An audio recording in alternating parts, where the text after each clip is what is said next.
I have a guest with me that has targeted his approach in his business to helping brands make that bridge, be able to take their strategies and adjust them so that they can help reach a wider audience.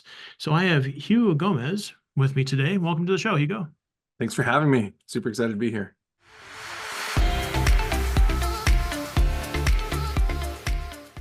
Welcome back to the show, listeners, to another episode of 3 for 3. I'm your host, Kurt Kleidon. And today we've got a topic that is one that reaches many different audiences. We're branching out here in ways that we can talk to folks from our brand's message and messaging systems to audiences specifically that are Spanish speaking. So Hugo is the founder of Abagados now and Gente now, and these are Spanish marketing agencies. The first one that really helps attorneys advertise to underrepresented communities. And this has a mission to forge greater awareness of Spanish-speaking communities.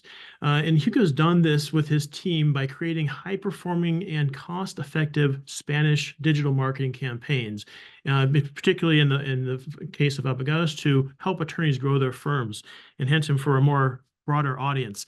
Hugo, tell us just a little bit about why this is something that you decided to create, and what was some of the purpose and meaning for you for this? Yeah, so I'd always been working in lead generation, digital marketing lead generation, and noticed that, at least particularly in the legal vertical, there weren't that many providers online in the agency space or just the marketing vertical in general that were providing Spanish bespoke marketing for attorneys. And the Hispanic market makes up about 20% of the United States. It's trending to be about 40% in the next few decades. So generally speaking, I saw an opportunity of this massive growing cohort of U.S. Hispanics and the need that attorneys have of generating more cases, getting more clients into their office. And so our focus in the last 6 years has just been driving more cases to attorneys through Spanish advertising. And that's since forayed into Gente now, where we help other organizations in travel, in the financial space, and medical achieve the same goals, which is find business growth in markets that aren't competitive through language. And language is so important to everything that agencies like you and I run, right? I mean, Yeah. it's all about communication, and the best campaigns talk to people in a way that they feel like you're listening to them as a brand, right? Yeah, that's So as precisely you, it. And it's making companies, rather it's making consumers aware that the Hispanic community is being heard by these companies. Mhm. And one thing that we see a lot, especially in the services industry, is that so many companies, they just say that they have the ability to talk to you in Spanish, but so few of them actually show it. So few companies actually show their bilingual staff on camera or on video, or rarely do they ever make that like a priority value statement in their marketing materials. So we're trying to go beyond just translating content, translating marketing. What we're trying to do is help establish businesses in these communities where their competitors are not really seen. and I hope that everyone that's listening to this is hearing this and saying, all right, so right now, think about what are the opportunities for your brand. If you're not already doing this, we know that there is a growing population within the United States that is speaking Spanish. And we need to be able to adjust where we're going, how we pivot a little bit here so that we can talk, as Hugo's saying, in the way that people want to be talked to, in a way that feels authentic. And authenticity is a big part of every kind of marketing brand right now. Huge. Yeah. I mean, the Hispanic market is super sophisticated. It's actually more mobile forward than the general market. The Hispanic market tends to consume more video streaming than the general market, and tends to trust social media more than the general market. So this is a market that can see right through inauthentic marketing. They could see right through a company that's pretending to speak Spanish. They could see right through all it. So the only real way to win in Hispanic markets is by going all in. We see it as a binary approach. And when we talk to companies, whether it's legal or dental networks or fintech, we ask them like, okay, what's your goal here? Is your goal just to get a few extra leads and thus a few clients a month? Or are you really trying to penetrate the market, plant your flag there and tell the Hispanic community that you are the leading Hispanic resource for in your vertical? If it's the latter, we're ready to go. If it's more of like a dip your toe in the waters and try this Spanish speaking experiment, we tend to move away from those opportunities because the way we see it is that the Hispanic market, 20% of the United States, is not incremental. That's a significant portion of the United States. So we see having a multicultural, in this case, a Hispanic marketing strategy, just as important as having a general market strategy. Now that does vary between verticals where the demand presents itself, but overwhelmingly, I think having a Hispanic marketing strategy is just as important for survival as is having a general marketing strategy. Yeah. Well, and I know that over the time that you have been starting down this course and really focusing on the your audiences and different types of industries, you've had the chance to learn some lessons along the way and figure out what really helps brands, companies, organizations go down this path. So why don't you start us off? What was one of the first things that you learned as you opened these doors? So in the beginning, and I'll talk more on the fulfillment side. So generally speaking, when we talk to companies or CEOs, they're generally aware of the market potential just by the numbers, the census data. When we lead them down the path of showing them more data on how tech forward, how sophisticated this market is, I think that generally surprises a lot of even the most sophisticated marketers. So that conversation is quite easy to have, candidly, because it's self-evident in our communities. When we talk about fulfillment, one of the earliest things, in the startup phase, so we started 6 years ago. You as a founder, you're doing almost all the jobs, right? And you're trying to find shortcuts, trying to find margin in fulfillment of social media services, of copywriting and graphic design. And what I found that particular to Hispanic marketing is that there just are no technical shortcuts, especially in this age of AI. A lot of people want shortcuts in copywriting, in graphic design, in video editing, in brand positioning. And what we found is that no, we try all these technological shortcuts to try to find some gains as a business, but we find that the Hispanic marketing approach that we take is so custom and it's not a translation exercise. It has to do with analyzing culture and immigrant makeup of a local area that there's just no tech that understands that level of nuance. And we sort of invented that model for attorneys, and now we're bringing it to light for other verticals in the digital space. Um, and I just find that taking shortcuts, while it may be great in the short term for your margins, in the long term, you're only hurting yourself and your clients. So we've just, until now, we've dedicated most of the work that we do to be created by humans, Latin American humans that get culture, that get geographic locality for a business, knowing how to market in different metros of the United States based on the immigrant makeup. That's huge. That's what makes us so different. It's not the technical shortcuts or our use of AI.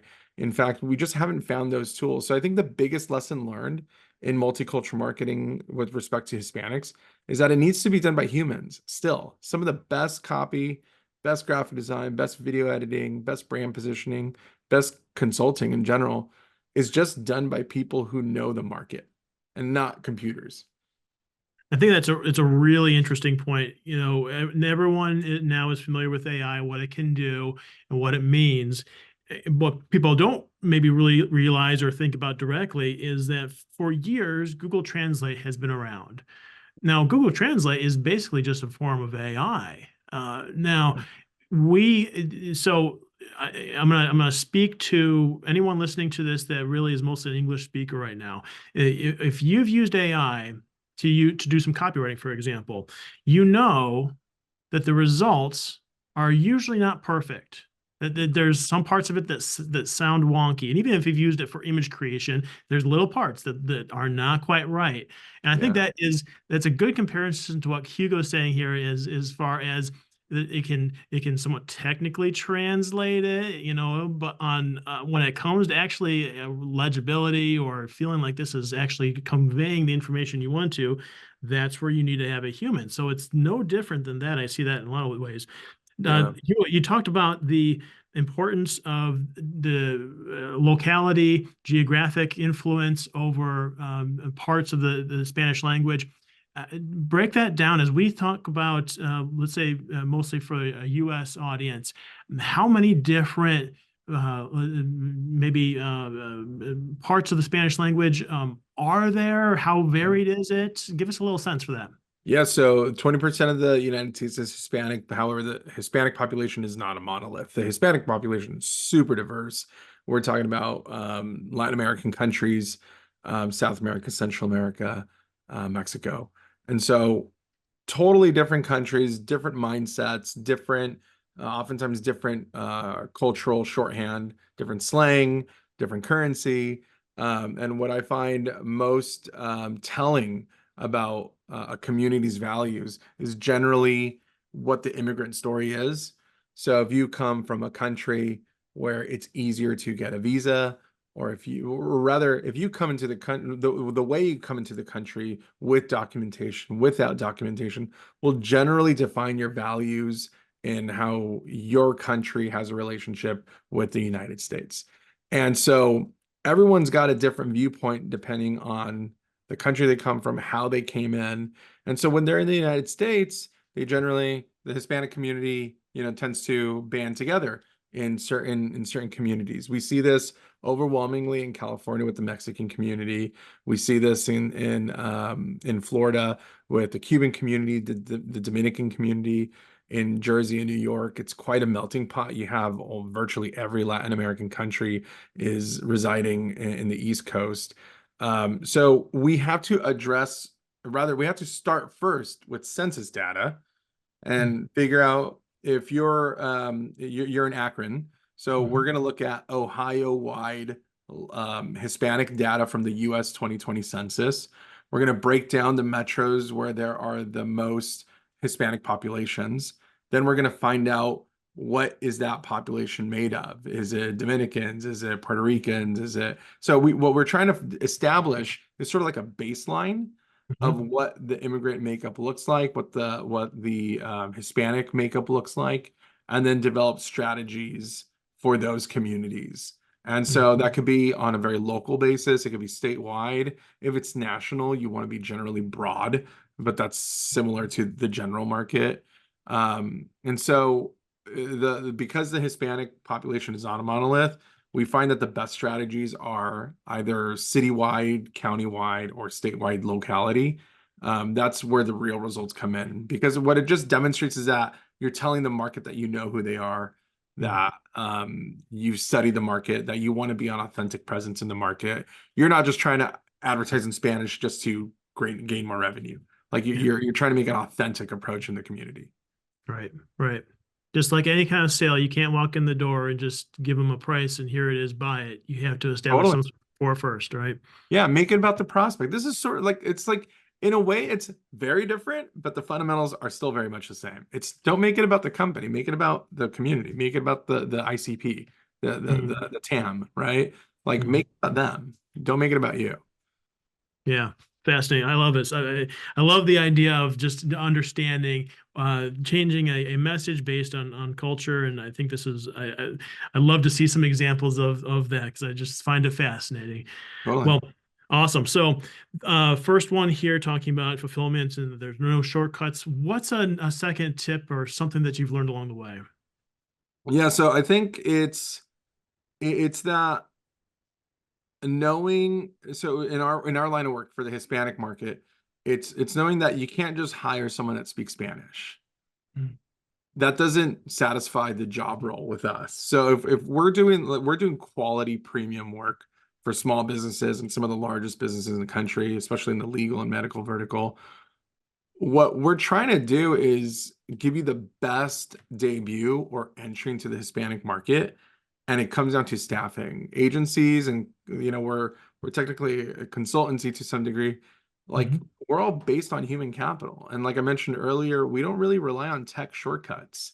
Mhm. So it's talent is everything. Like, overwhelmingly, personally, as a founder and the owner of the company, 90% of my time, I'm just thinking about recruiting. I'm just Mhm. thinking about who I want in our culture, and like who fits into our culture. We're a very performance-based relationship culture. We're very much a studious culture. Like, we force a lot of behavior that is revolved around education and reading books and having book club and meeting with speakers about multicultural marketing. And so I think the biggest lesson learned is as we scale, we can't just scale the widget or the creation of the widget. We had to scale like what started this, which is coming into the market with a deep understanding of the market. Mhm. And scaling has to do with hiring the right people, but also ensuring that these right people are are inheriting the DNA from which we started, which is the education, which is being super data focused, being super performance based. And that was a struggle in the last few years when we had huge hiring surges due to our growth. We made some mistakes because we just thought this was just adding more people to build the widget and execute. It isn't like that. And uniquely in our company, like, we want people that are passionate about learning and being coached and being super data driven and performance based. So that was, as a founder, that feels like one of the bigger lessons learned. That staffing is the most challenging, but also the most rewarding part of building this business. So I see this as a point that has benefited you in your mission in your agency, but I also see it as something that anyone who is hiring can take a look at as well. So, as you've gone through your process, are there particular questions or even signals or things that have said to you this is a right fit or it's not a right fit? Yeah, I mean, for us, we do have maybe some controversial like thresholds with hiring. Mhm. Um, I'll put it this way. If someone comes from like a venture-backed company with the deep history of coming from venture-backed companies, I know they're not going to be a fit. And Okay, it's say that because one. and I'll expand on that, in that venture-backed companies have a lot of runway to make a lot of mistakes Mhm. and to make deep investments for big promises in 3, 5, 10 years. Mhm. I don't run a venture-backed company. I run a company that focuses on fundamentals. It's, dollars in, dollars out, and really crude percentages. And Mhm. I find that people that need a lot of runway don't do well in our organization. And I find that people that come from small businesses, from startups that weren't venture backed, from companies that cared about revenue, that cared about profits, that cared about efficiency, that Mhm. that come from cultures where you never know if you're going to survive like that next month as a company. I find that's a good thing, you know. Mhm. And so, generally speaking, I think what works for us is finding really smart talent that is super coachable, that fits into our performance-based culture, but comes from organizations that hustled, that really like kind of figured out problems and weren't depending on third parties to keep their cash flows going. And I Mhm. say that for any role, for an entry level, just to senior manager at our company. Like, we're really focused now on bringing folks in from really visible roles. You know, Mhm. roles where they weren't one of 20 in a department. And I think it's really easy to hide when you're in a large corporation. And I'm not trying to assume that staff tries to hide, but it's just easier to. It's human nature.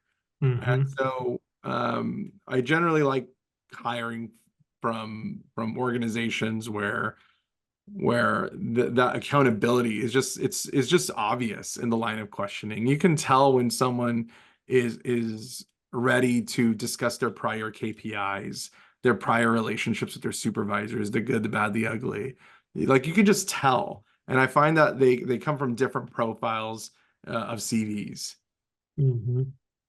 Well, and you're in the unique case that I would imagine that most of the candidates that you're looking at are bilingual and have the ability to switch back and forth between maybe a few different languages, depending on the particular case.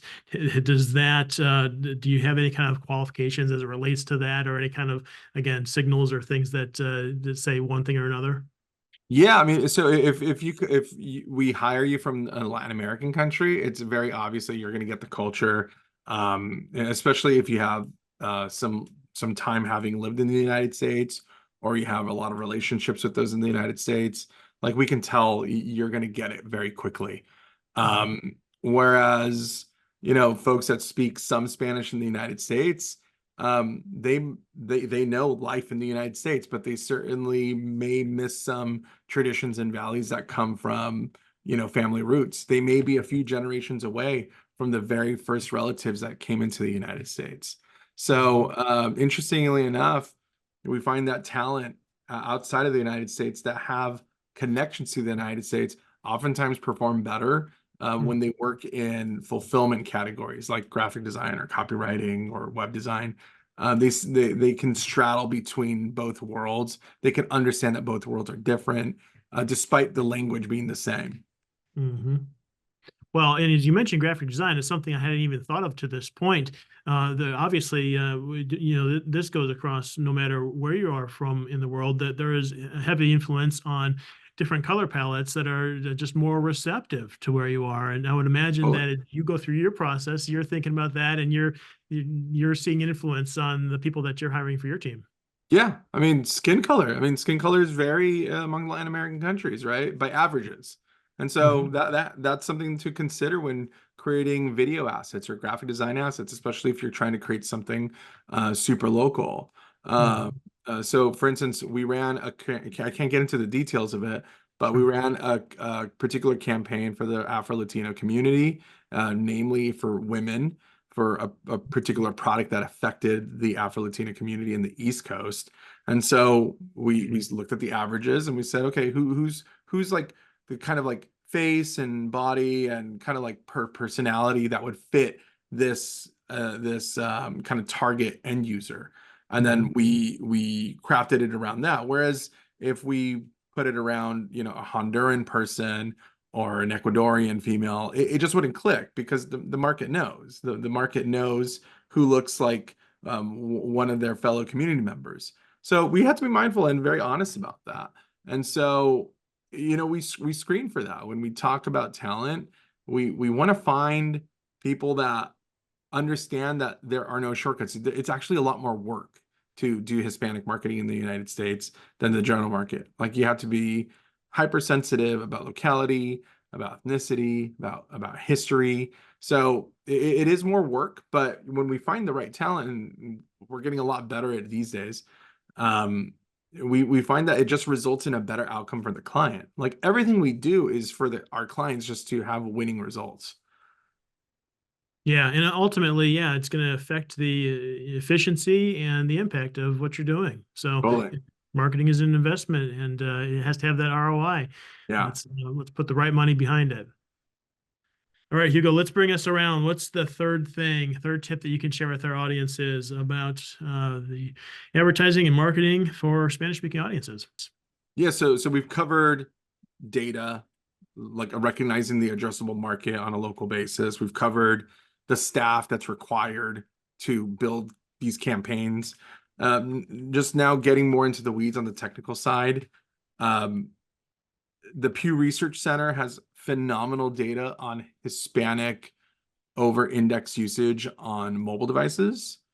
The Nielsen has a new media study on how Hispanics over index on watching streaming video content. And Entravision, which is a major national agency in Spanish, they released some amazing studies on how Hispanics, generally speaking, trust what they read on social media more than the general market. So on a technical basis, so we've covered the data, we've covered the staffing, but on a technical basis, if you want to tactically reach out to Hispanics in any vertical, B2B or B2C, it's make sure you run really compelling Spanish video ads local to your market. Make sure they're distributed largely through mobile devices, through channels that are largely social media like Facebook, Instagram, TikTok, YouTube Shorts, Instagram Reels, Stories, etc. And so like our position is not like don't advertise on TV or radio or print. I think there will always be a market there.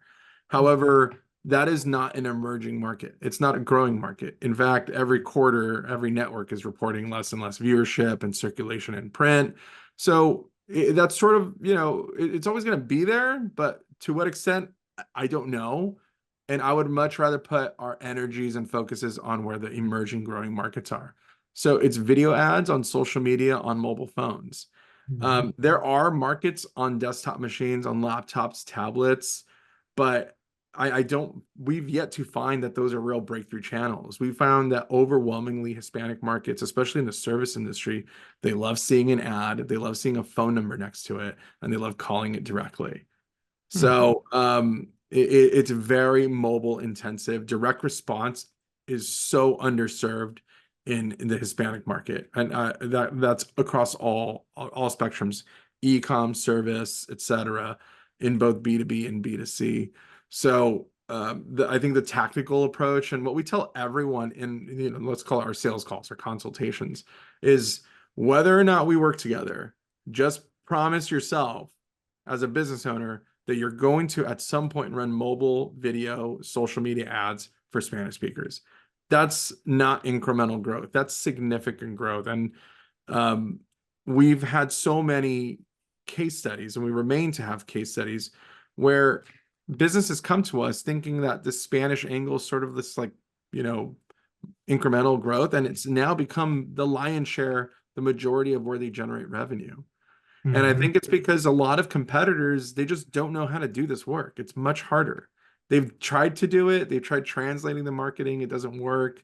Then they assume that the market isn't really there, that there isn't product fit. Meanwhile, the whole time it was just the wrong approach. The market's there. You need the right approach. So on a very tactical level, I like to keep things super simple. It's mobile video on social. All right. So as we talk about digital marketing, we have the advantage that we can narrow our audience in a lot of different ways. Now, as we talk about brands that are looking at this strategy, reaching more of a Spanish-speaking audience, and they're saying to themselves, all right, so if that is just based on the percentages that you're talking about, Hugo, is 20%, if that's a relative same type of audience for brand A, for comparison, what do you say how do you keep that 80% that is not Spanish speaking as part of your tactics? Yes, if we have the potential to narrow a digital marketing campaign to say that this is a Spanish speaking audience, perfect. But there's some platforms out there that don't offer that flexibility. What's your thoughts on that? So like platforms like the social, like the ads platforms, you mean? Right. Yeah. Yeah. So I think right now all ad platforms default to English, and you sort of have to reverse engineer them to make them Spanish friendly. So we always take the position that you can't just pick one or the other. You should have both.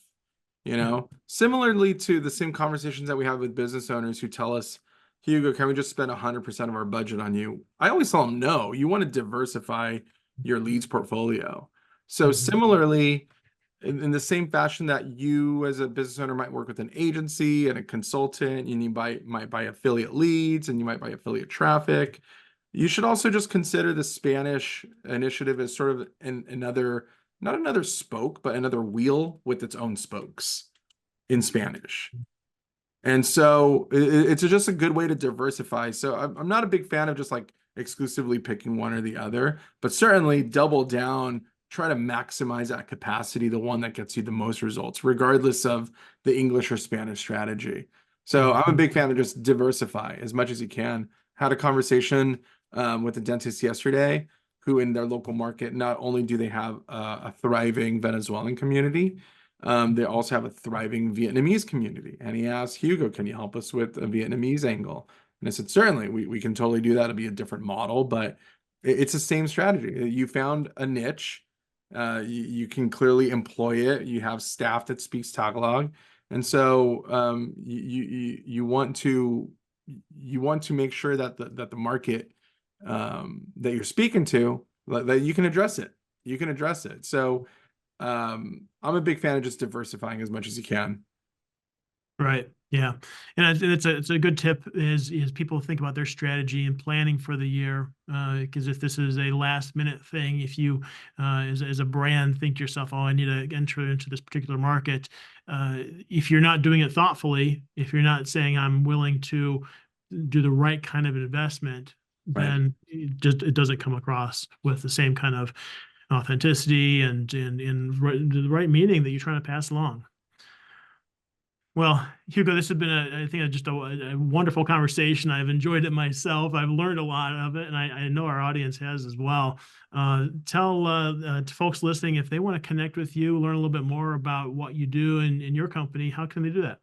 Yeah, so you can visit gentenow.com, GENTENOW.com. That is our agency for all verticals that want to expand into Hispanic markets in the United States. And if you're an attorney, our flagship brand and agency is called Abagados Now, ABOGADOSNOW.com. And that's where we help attorneys specifically in the United States advertise to specific Hispanic markets to find more clients. The methodologies are the same in Gente Now and Abagados Now. And so you can reach me at hugo@abogadosnow.com or hugo@gentenow.com. And if people want to follow you on your socials, which ones do you pay most attention to? Yeah, the one that has the most updates, and it does apply to everyone in and outside of the legal vertical, is Abagados Now. On Instagram was where we post the most. You can follow me on LinkedIn, Hugo E. Gomez at LinkedIn. And we post a lot of data there regarding multicultural marketing, technical trends in the Hispanic market. And we're just trying to find data and studies that'll only help business owners and marketing directors with their departments. Oh, fantastic. Well, listeners, thank you for listening to this episode. I think that if nothing else, if you're not ready to enter into a Spanish speaking or bilingual audience with your marketing strategies and your communication tactics, at least start learning because it's not going to go anywhere. This is where our future is headed, whether you want it to go that way or not, and you have to be conscious of that. Your brand has to be smart and make the right decisions so that you can talk to people in the best way possible. So once again, thanks for joining in. And Hugo, thank you for being on the show today. Thanks so much for having me, Kurt. It's awesome. All right. Until next time.